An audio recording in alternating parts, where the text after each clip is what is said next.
Yesterday, I streamed the pass opening in our rematch KVK against 1846 and 1365. And our allies in 1302 built this fort wall. Today, I want to give you an update on how that fort wall is going and to talk about the validity of this tactic because I think it is insanely powerful and has been very well executed.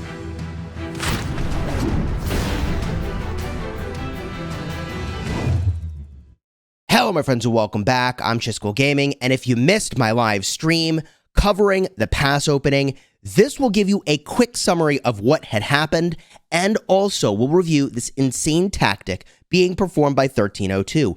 Plus, we'll also get a look on the other side of the map at the battling that's been going on over here to see how our allies have fared. So let's start with what the heck even happened and how did our allies end up making this particular fort wall. Our allies are in the bottom right. That includes Song in 1302 and also the Kingdom 2327. Now, in the new versions of KVK, you can actually take your players, if you're in the same war camp, and move them across alliances, even if they're in different kingdoms. So that means that both the Song shell of alliances and the Duck shell of alliances, both of which were from 1302, were used to fight into this zone. Now, the Duck shell is where I believe a majority of 2327 players went. They pushed into this bottom right corner and did ultimately get locked. However, they bought time.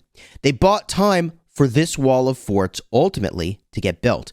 In addition, 1302 had built a line of flags all the way up. They built so aggressively, so fast.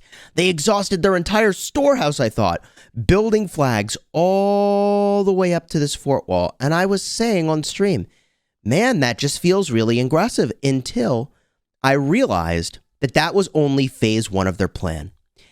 Phase 2 of their plan was to abandon that wall of flags and to just defend the sort of wall of forts. And that just makes so much sense. It's easy to get gummed up in the idea that you will defend a bunch of flags because you can. I did this incorrectly in 1075 when we could have, and I didn't realize at the time, we could have fallen back on forts and let the enemy rally into forts. Now, why is this a big deal? Well, rallying into a fort at the start of KVK is very, very, very difficult. The fort can have 3 million capacity for troops. And unless you very specifically work on your crystal technology and are a max spender, you are not going to have the maximum rallied army capacity for hitting a fort. So you're either going to sacrifice stats to get the maximum rallied army capacity, or sacrifice somewhere anyways in your technology in order to get maximum rally capacity at this moment in the KVK, which makes defending forts super advantageous. They're much harder to swarm, and you potentially have more troops in your defense than they do in the rally. So it makes a lot of sense that they fell back on these forts, and people said there's no way they could hold these forts until this next pass opens. But let me show you how they're doing, because reality tells a very different story than the predictions. Here you can see this fort is nearly max health. It's down by about 12,000 durability, and it's repairing. We scroll on down. The HSB line is at 35,000, so it's down 20,000, okay? The next fort is down about 30,000, and we continue down the line. The next fort is down 15,000. It's been probably like 18 hours since these forts were rallyable, and they are in a great spot for health, okay? And that's just the front row of forts, because let me explain what a fort line like this is supposed to do. You see, what they do is when the front fort burns, you just build another fort one tick back from the previous fort. And so the enemy has to endlessly burn through forts. Now, look, I have shared my feedback in a very clear manner with the Rise of Kingdoms team. And I personally don't like that this tactic exists. But for as long as this tactic does exist, players must either use it or lose to it. And that is the reality of the meta in gaming since the dawn of time, man. I won't tell the Street Fighter story and the Street Fighter Championship story all over again because I've told it so many times in streams. But I'll simply say this is not new to gaming in general. You either use the meta or you straight lose to the meta. And that's just how it is. So it's meta to build forts in this way.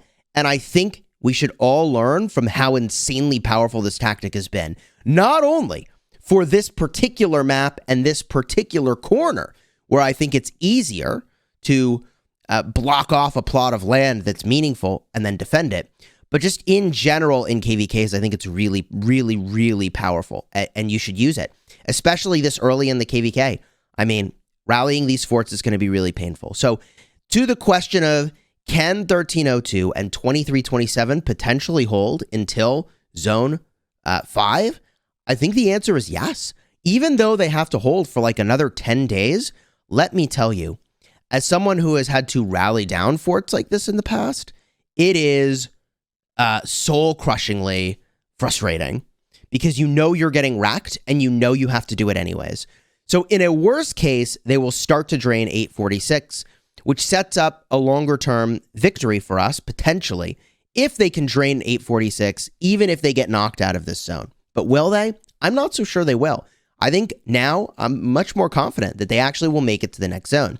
Speaking of which, we look to the other side of the map, and we have a fight that I didn't expect was going to happen. I thought 945 was going to save their strength to group with 365 and to fight together. So I was extremely surprised when they took a solo fight against 525. That's our allies.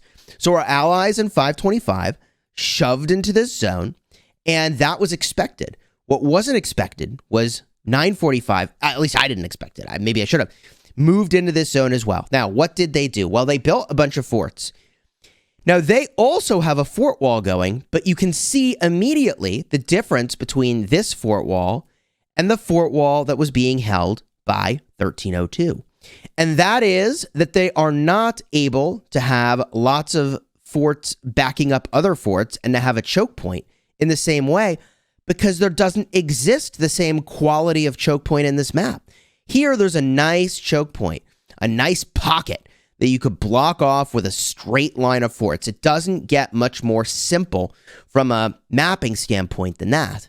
But if you look over here, there's not the same sort of pocket by one of these passes that you could block off with forts. In addition, our allies were able to drop some forts behind the row of 945's forts, which makes it much more difficult to hold because a part of what makes this strategy work is not just the column of forts, but the row of flags that goes behind them so that people can actually port in. And you see all this port space is being used. So it will get harder and harder to hold these forts as port space evaporates. But as it stands, there is a lot of port space in this area that is all being used. So I think it's important to also acknowledge the value and strength of having a good column of a row of flags behind your forts. Well, they can't do that across this entire zone with forts.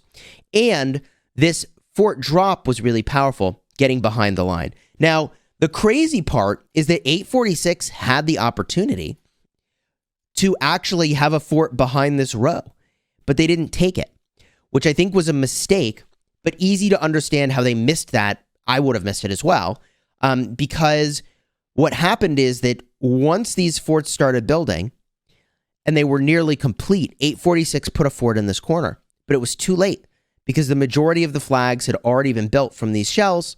They built over to the fort and they popped it. But if they had started that fort at the same time as these forts had gone down, they could have potentially stuck the landing on that fort, and it would be a completely different context for how this battle is going. They could potentially have fought out of that corner. I mean, they could have even potentially, popped craftsmen in that shell and taken up some of this critical land and completely changed the context of this defense. So I think if you see an enemy try to do this, you need to build a fort behind the lines. Why am I mentioning that?